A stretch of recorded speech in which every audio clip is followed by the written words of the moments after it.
Hallo und herzlich willkommen zurück zu einem neuen Flive Universe Video. Heute mit den neuen Patch Notes, die wir letzte Woche eigentlich schon hätten bekommen dürfen. Und ehrlich gesagt ärgert es mich, reden wir gleich drüber. Außerdem neues Speedset, Upgrade-Event fürs Wochenende und das neue Valentine's Day-Event. Und fangen wir auch direkt an mit dem Valentine 2026 CS-Set. Ich muss sagen, es ist nicht mein Fall. Personally, I don't like it. Ich finde die Head von dem weiblichen Set ist ganz nice. Ansonsten, das männliche Set gefällt mir überhaupt nicht.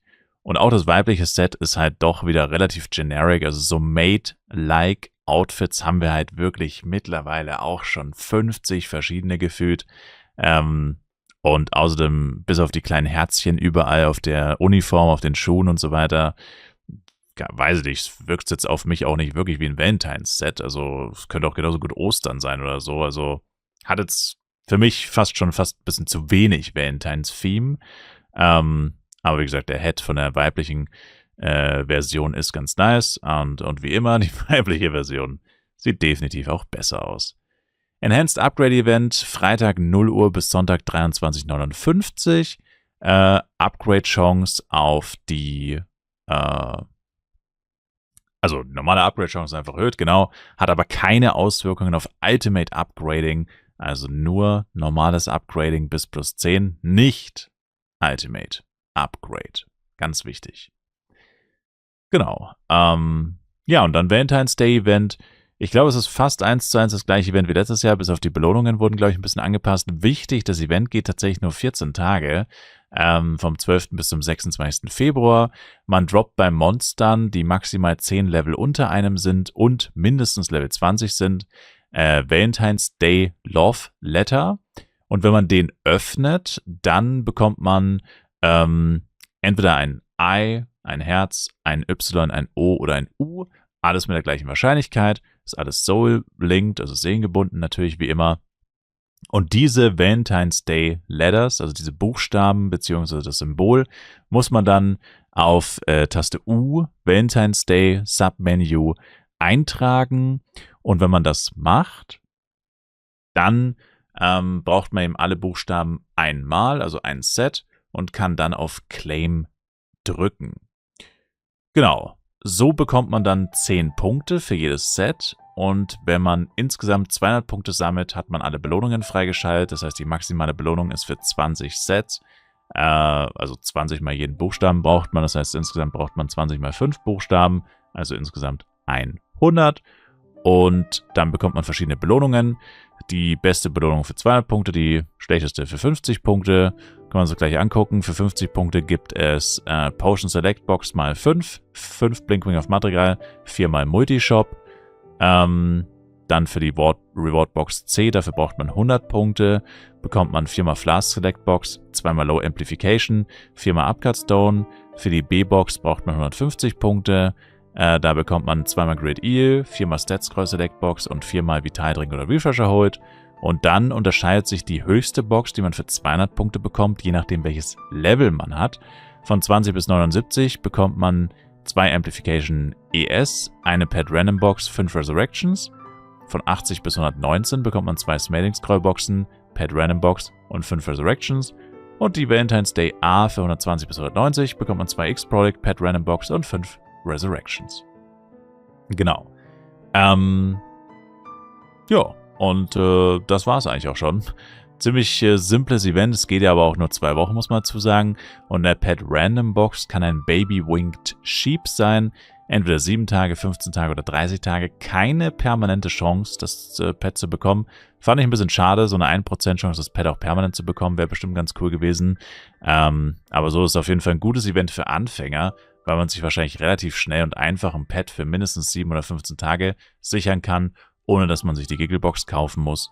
Wobei man natürlich die Letters erst ab Level 20 droppen kann. Das heißt für absolute Anfänger wiederum auch nicht ganz so krass, weil man bis dahin dann wahrscheinlich schon ein CS-Pet gekauft hat.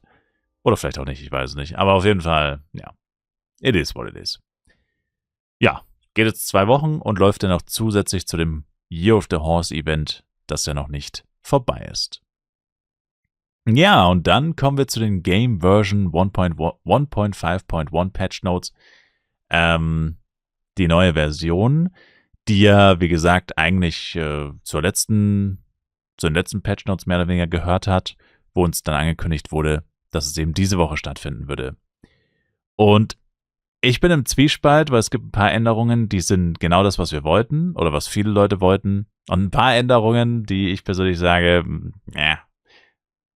naja. Aber meine persönliche Meinung, glaube ich, können wir mehr im Stream noch drüber reden. Sonst wären die Videos immer so lang und grantig. Genau. Also Everstorm vom Arcanist ist jetzt wie Gravity Well. Also muss verstehen, Everstorm war bis jetzt, du castest es und bis die Dauer vorbei ist, greifst du einfach automatisch Gegner an. Richtig geiles Feature, sowas habe ich mir persönlich schon immer mal gewünscht in Flive. Eher für einen Tank, ehrlich gesagt. Also ich dachte immer eher, dass es so grundsätzlich besser zu einem Tank passen würde. Aber zu AOE passt es natürlich auch gut. Du läufst einfach durch Monster durch und sie werden automatisch eingegriffen. Ja, damit ist jetzt komplett Schluss. Der Skill wurde quasi komplett gereworked und funktioniert jetzt so ähnlich wie Gravity Well.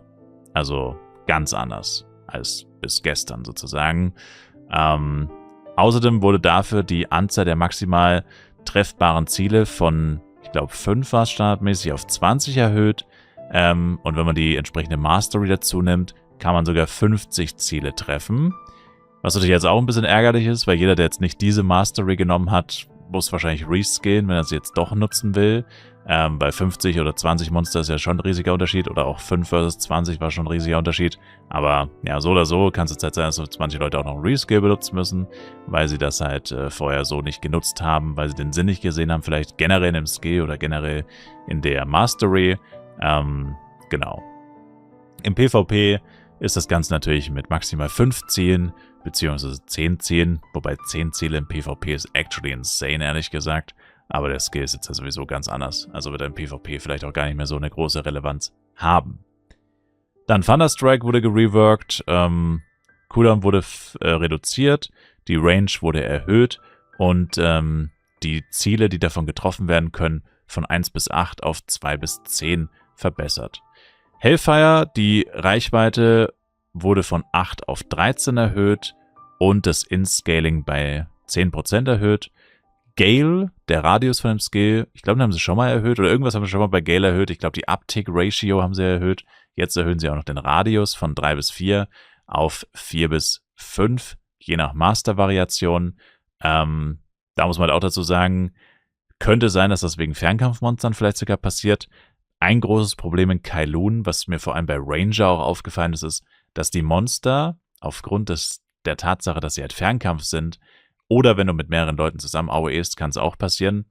Aber gut, dann ist es wahrscheinlich eher ein Abstimmungsproblem als etwas, was das Game theoretisch fixen müsste.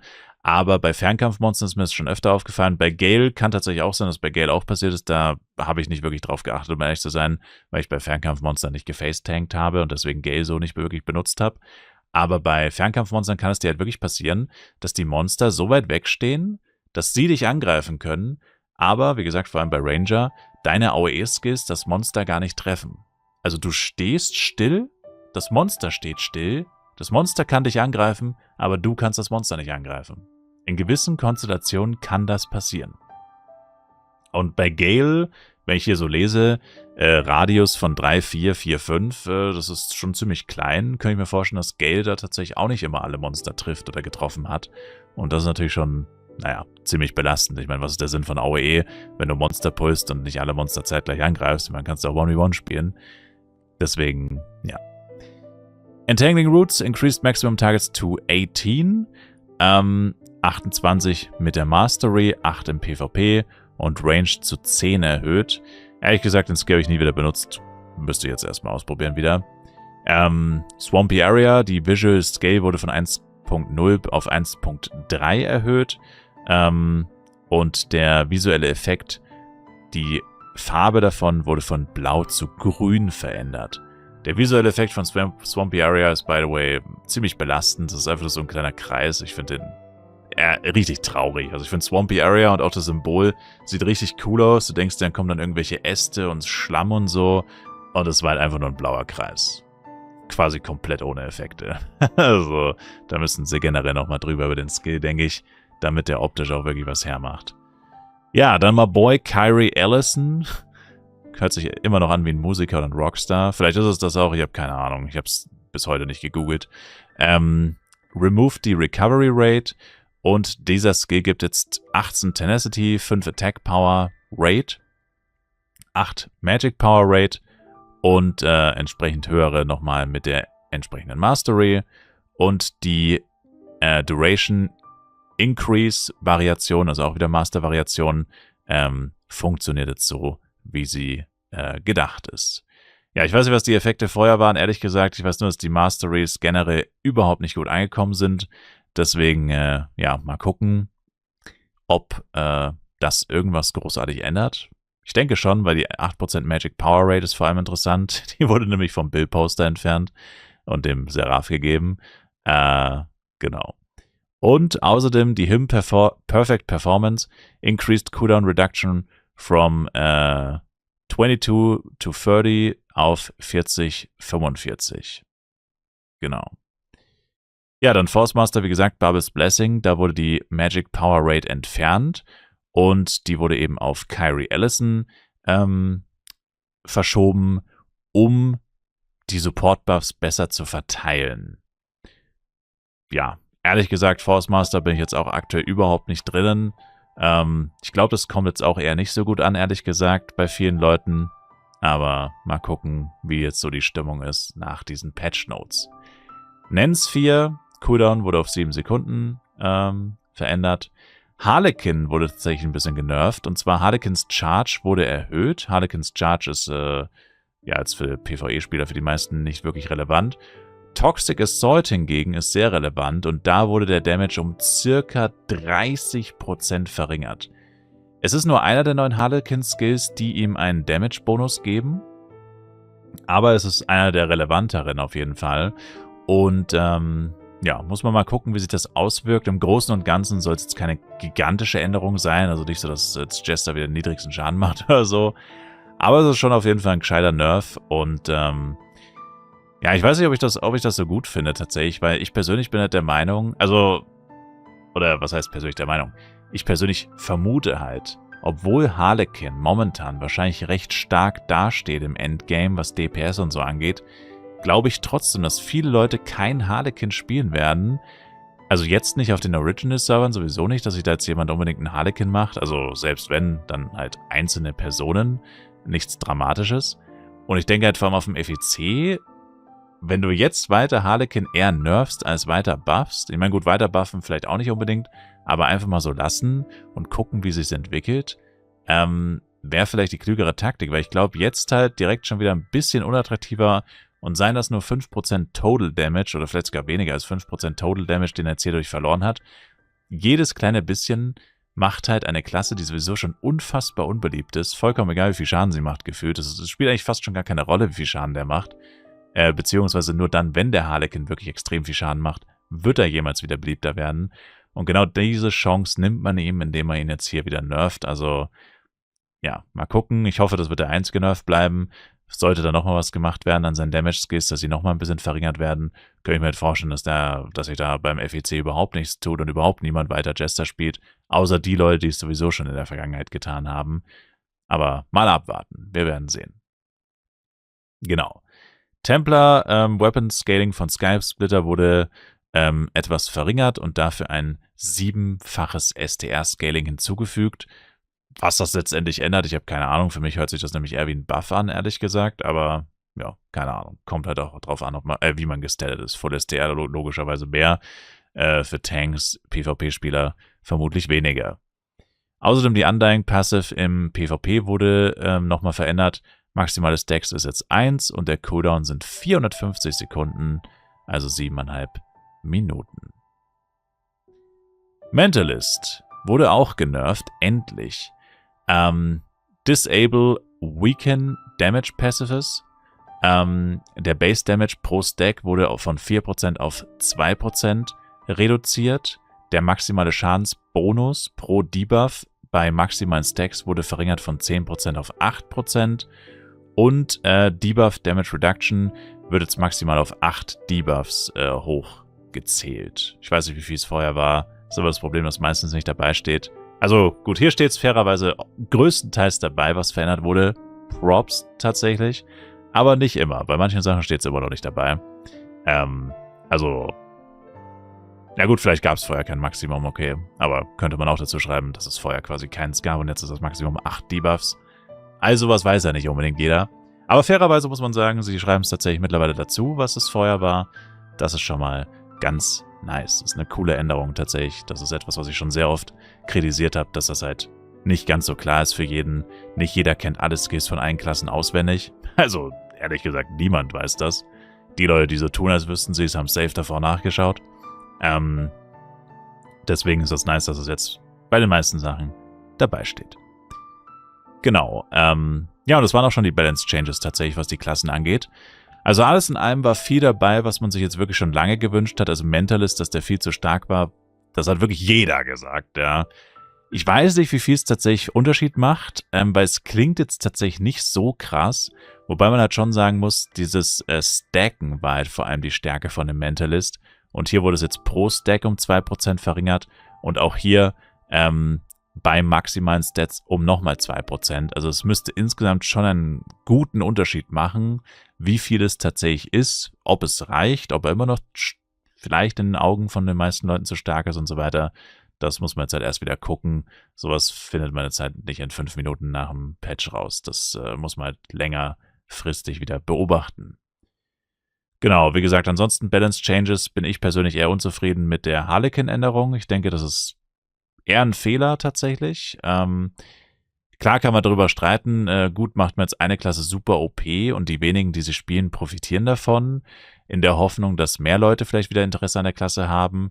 Und später kann man sie dann wieder nerven, wenn sie ein bisschen beliebter ist, so ungefähr. Also die Leute so ein bisschen reinbaiten und dann erst nerven. Ob das jetzt wirklich Sinn macht oder ob man sagt, man macht jetzt eine Klasse super stark und hofft darauf, dass sie dann wieder beliebter wird. Das sind alles so Punkte, wo man sagen kann, ja, okay, klar, hört sich oder fühlt sich jetzt auch nicht wirklich richtig an. Aber auf der anderen Seite, ja, ich meine, wie will man sonst eine Klasse beliebter machen? Ich meine, klar, wenn du jetzt eine Klasse einführst, die stärker ist als Blade, dann wird sie zwangsläufig an großer Beliebtheit gewinnen. Aber auf der anderen Seite ist es ja nicht so. Ich meine, Harlequin ist nicht stärker als Blade, jetzt erst recht nicht mehr. Und ist so ultra unbeliebt, dass halt, keine Ahnung, ich meine, die Leute, die wirklich Harlequin spielen, ich weiß nicht, dass man denen vielleicht mal einen Knochen zuwirft und sagt, hey, komm, du bist zweitbester Damage-Dealer, Kopf hoch, Kleiner. So ungefähr. Finde ich jetzt nicht so schlimm. Und ich meine, wenn es dann trotzdem keiner spielt, sind die Leute ja selber schuld. Und, ja, weiß ich nicht. Also ich sehe da jetzt ehrlich gesagt nicht wirklich ein Problem damit. Und wenn dann nach dem nächsten FEC dann wirklich alle Harlequin spielen würden plötzlich, dann könnte man ja immer noch sagen, naja gut, vielleicht muss man doch ein kleines bisschen nerven. Aber wie gesagt, da muss man dann auch wieder vorsichtig sein, nicht, dass die Leute dann wieder reihenweise ihren Harlequin quitten. Ansonsten die Arcanist-Änderungen, zugegebenermaßen die meisten Skills habe ich tatsächlich nicht wirklich benutzt. Also eigentlich habe ich hier von den Skills hier nur Gale und Everstorm benutzt bisher. Thunderstrike gelegentlich, aber größtenteils habe ich die meisten Skills nicht wirklich benutzt. Die Everstorm-Änderungen finde ich persönlich sehr schade, weil ich fand den Skill richtig cool, einfach mal was anderes. Und ich persönlich hätte halt gesagt, naja, man hätte ja einfach auch den Schaden verringern können. Und ich weiß nicht, was das Problem ist. Ich weiß nicht, warum dieser Skill verändert wurde, ehrlich gesagt. Verstehe ich überhaupt nicht, warum der verändert wurde. Weil ich fand den Hammer geil. Also wirklich so einen automatischen Cast-Skill. Und wenn dann wirklich jemand damit ein Problem hatte im PvP, PvP ist sowieso immer extra, kann man ja so ändern. Und PvE, keine Ahnung, habe ich jetzt noch nie von jemandem gehört, dass er mit Everstorm wirklich unzufrieden war in dem Sinne, wie der Skill grundsätzlich funktioniert hat. Deswegen finde ich das sehr schade, dass das geändert wurde, weil das etwas ist, was ich wirklich noch kein einziges Mal gehört habe, dass da irgendjemand ein Problem mit hatte. Also sehr schade und ich hoffe ehrlich gesagt, dass sie es wieder rückgängig machen. Dann Ankus Asylum. Alle rechteckigen und Monster, keine Ahnung, also das Monument of Death, die Auto-Attacks von dem Vieh und die Special Skill-Tags wurden einfach verändert. Das sind jetzt immer Halbkreise oder Ziel, ich weiß nicht, was das bedeuten soll, Target-Shaped Patterns, ehrlich gesagt. Ich weiß nicht, was ein Target-Shaped Pattern ist, muss ich ehrlich zugeben. Keine Ahnung. Auf jeden Fall wurde die HP von den Monuments wieder verringert, von 400 Millionen auf 300 Millionen. Das ist das, was ich schon letztes Mal gesagt habe in den letzten Patch Notes, dass sie doch jetzt irgendwann mal aufhören müssten, hier langsam an den HP von Anko Asylum rumzuspielen. Aber naja, vielleicht ist es ja diesmal tatsächlich das letzte, finale Mal. Und ja, dürfte die meisten Leute eher freuen, denke ich, weil das mit den Attacken von den von dem Monument hört sich auf jeden Fall an wie eine Verbesserung. Hoffentlich. Und dass es 100 Millionen HP weniger hat und du hast ja nicht nur ein Monument, du musst ja mehrere davon besiegen, macht auf jeden Fall definitiv wieder etliche Sekunden bis Minuten bei einem Anko-Team gut. Also dürfte in einem dann eher wieder positiv ankommen. Außer bei den Leuten, die ganze Zeit sagen, dass alles zu einfach ist. Aber ehrlich gesagt sollte man endlich aufhören, denen überhaupt irgendeine Stimme zu geben, weil die sind halt in der absoluten Minderheit und die sollten nicht das bestimmen, was alle anderen dann ertragen müssen. Dann die heftigste Änderung aller Zeiten. Darauf warten wir seit Jahren, seit Monaten und es ist tatsächlich endlich passiert. Ich habe ehrlich gesagt nicht damit gerechnet, dass es passiert. Kam für mich persönlich doch ziemlich überraschend. Daily Quests in Kailun und im Forsaken Tower werden jetzt tatsächlich automatisch angenommen. Ist aber auch längst überfällig, weil die meisten Event-Quests wurden schon immer automatisch angenommen und Event-Quests waren immer viel kleinteiliger, viel unbedeutender und für viele Leute auch irrelevanter als die tatsächlichen Tower Daily oder Kailun Daily Quests. Und dass die dann automatisch angenommen werden und die Kailun und Tower Quests nicht, war schon ein bisschen so ein kleiner Schlag ins Gesicht, muss man sagen. Also entweder halt ganz oder gar nicht. Also entweder Daily Quests werden alle automatisch angenommen oder halt gar nicht. Also ich meine, ja, die Unterscheidung war ein bisschen seltsam. Also dass das jetzt verändert wurde, ist sehr nice. Und spart jedem viel Zeit. Ja, also auch Leuten mit 50 Chars, aber auch Leuten mit 2 Chars. Jeder gewinnt davon. Das ist einfach nur eine Änderung, bei der jeder gewinnt. Also können sich jetzt alle freuen. Genau. Spieler-Identifiers, das habe ich mir tatsächlich noch nicht angeschaut, werden jetzt im Charakter-Window, Trade-Window und Guild-Siege-Logs angeguckt. Habe ich mir jetzt noch nicht angeschaut, wie genau das aussieht. Ich fürchte nicht gut, ehrlich gesagt. Aber ja, das ist nochmal so eine Ergänzung zu diesem Anti-Fraud-Patch letzte Woche, wo das ja eingeführt wurde, dass jetzt jeder Charakter diese spezielle Nummer hat, die überall angezeigt wird. Außerdem eine wahrscheinlich coole Änderung, habe ich mir aber auch noch nicht angeguckt in-game tatsächlich, dass die Tirehaar und Hellhound-Spawns verbessert wurden. Was mich wundert, weil Hellhound, von dem, was ich so mitbekommen habe, ist eigentlich schon gut gewesen auf jeden Fall. Tirehaar, habe ich selber auch beobachtet, ist eher nicht so gut. Also Tirehaar-Spawns waren also ehrlich gesagt, es gab einen Tirehaar-Spawn, bei dem hat jeder gelevelt. Alle anderen Spawns wurden komplett ignoriert, weil sie echt schlecht waren. Das wurde hoffentlich gefixt. Hellhound, wie gesagt, hatte auf jeden Fall einen richtig krassen Spawn. Gut, wie schlecht die anderen waren, kann ich nicht beurteilen, weil ich da tatsächlich nie war. Aber von dem, was ich gesehen habe, auch nicht so katastrophal. Aber es sind die Endgame-Monster, es sind die beiden höchsten Monster im Spiel. Das heißt, die Monster, bei denen am längsten und ausführlichsten gegrindet wird. Und von dem her ist es auf jeden Fall gut, dass die beide nochmal verbessert wurden. Also auch eine sehr nice Änderung. Genau. Das Icon vom Templar-passiven Skill 4 Strikes war fehlerhaft. Das wurde gefixt. Die Force Master Aura Stacks waren ja, keine Ahnung. Force Master Aura Stacks in manchen Situationen hätten nicht passieren dürfen. Dungeon Rankings wurden nicht exakt alle 5 Minuten geupdatet. Gut, ich glaube nicht, dass das wirklich jemanden stark gestört hat. Es wurde ein Problem behoben, bei dem Spieler Erfahrung verloren haben in der Arena, in Gildenkrieg, im Guild War auf Deutsch, Guild Siege, bei uns ist ja immer Guild War, whatever. Wenn man gestorben ist bei Templars Last Standing Damage Ticks. So. Genau, dann gibt es noch einen Fehler, oder gab es noch einen Fehler, wo der Charakter auf diesem neuen Fluggerät, das man auf Level 184 bekommt, bisschen falsch drauf saß. Das habe ich damals auf dem PTS-Server noch gezeigt. Das war tatsächlich oder ist tatsächlich bei vielen Fluggeräten schon immer so ein bisschen ein Problem gewesen. Die Teile werden released und der Charakter sitzt aber drauf, als hätte er einen Stock im Po oder so. Also total, oder hängt irgendwie in der Luft teilweise. Das wurde anscheinend gefixt. Dann der falsche Name und Dialog von Public Officer Chairang in Eilun wurde gefixt. Außerdem eine fehlende Statue in Ankus Asylum. I don't know about that. Also gibt es jetzt eine mehr oder was? Ich weiß es nicht. Keine Ahnung. Crazy. Wenn ja, wenn es wirklich eine mehr gibt, dann ist das hier natürlich kein wirklicher Nerf, weil da muss jetzt eine mehr besiegen. Also ist das eigentlich eher nicht positiv. Und Ankus Asylum Monster spawnen nicht länger hinter Wänden. Was natürlich auch pretty crazy ist. Dass es überhaupt möglich ist. Genau. Ja. Und das waren die Patch Notes. Also tatsächlich deutlich ausführlicher, deutlich mehr, als ich erwartet habe. Insgesamt, wenn ich sie bewerten müsste, tatsächlich würde ich sagen eine 7,5 von 10. Einerseits ist cool, dass hier tatsächlich die Änderungen dabei stehen, also zum Beispiel von 30 auf 22, von 8 auf 13 und so weiter. Das ist einfach notwendig in Patch Notes. Das muss einfach drinnen sein, weil du kannst nicht erwarten, dass jeder alles auswendig weiß. Selbst als Elementor, selbst als Magier. Bro, es gibt 30 Magier-Skills, 30 Elementor-Skills, 30 Arcanist-Skills, als ob die irgendjemand alle auswendig kennt. Und jetzt kann ich ja auch nicht mehr nachschauen, weil wenn ich jetzt ins Game gehe, dann ist es ja schon geändert. Das heißt, da muss ich irgendwie entweder hoffen, dass Flyfipedia noch nicht aktualisiert wurde und da noch die alten Werte drinstehen oder so. Also, das ist ja ganz natürlich, dass man die Änderung reinschreibt. Ich meine, bringt mir nichts zu wissen, dass jetzt irgendwas 22 Sekunden ist. Ja, aber was war es denn vorher? Also, ich weiß nicht mal, war es vorher vielleicht sogar 25 Sekunden? Waren es vorher 18 Sekunden? Woher zum Teufel soll ich das wissen? Also, was merkt man sich ja nicht auswendig. Deswegen sehr nice, dass sie das jetzt machen. Also, es ist eine gute allgemeine Änderung. Everstorm, wie gesagt, ich meine, klar, es ist jetzt halt einfach ein Skill, den du seit 3 Monaten benutzt hast und plötzlich hat er sich verändert. Also, und ich bin einfach kein Freund von Veränderungen. Die meisten Menschen sind keine Freunde von Veränderungen.